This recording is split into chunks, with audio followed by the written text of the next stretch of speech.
وایستا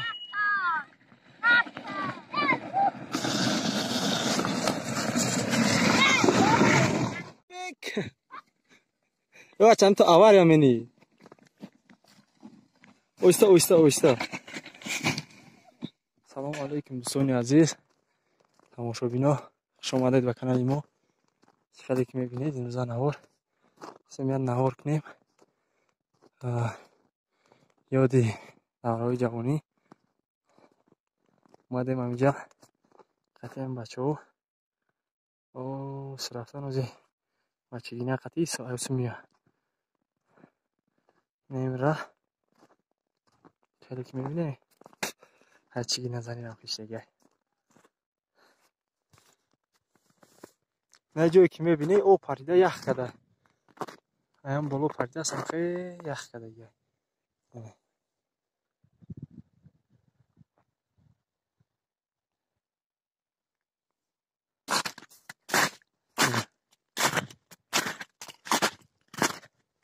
بازی که هوا گرم شد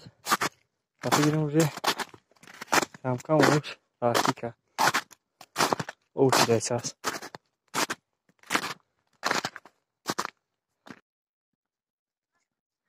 کجا میره بچه باید اسبه محله تا بهتر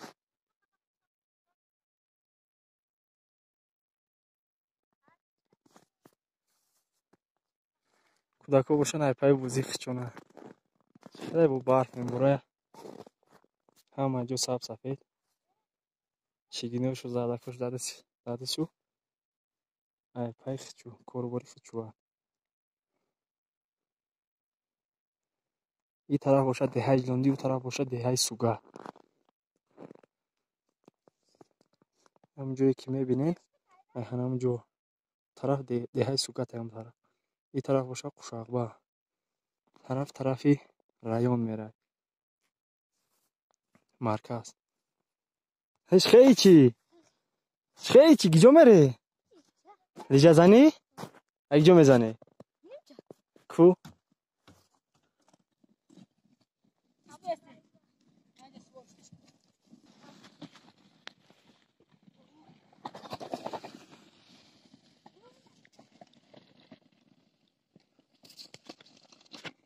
نگاه کنیم برداروش که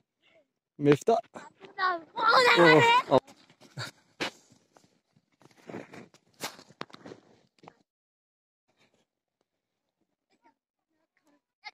وایستا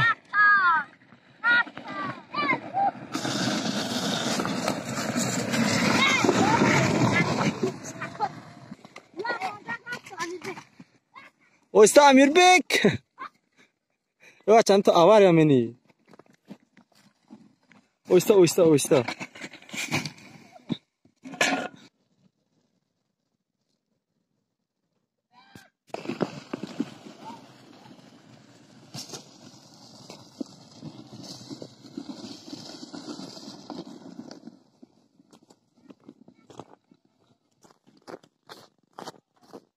این بردارو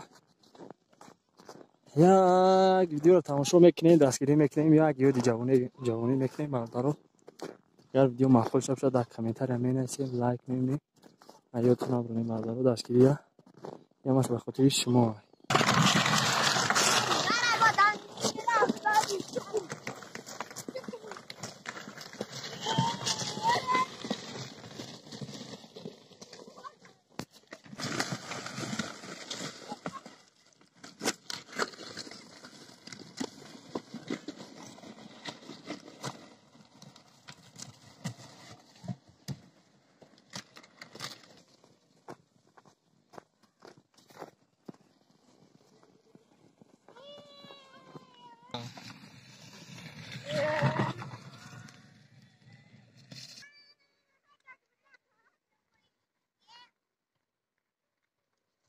اوه به پران میروان نه گونجو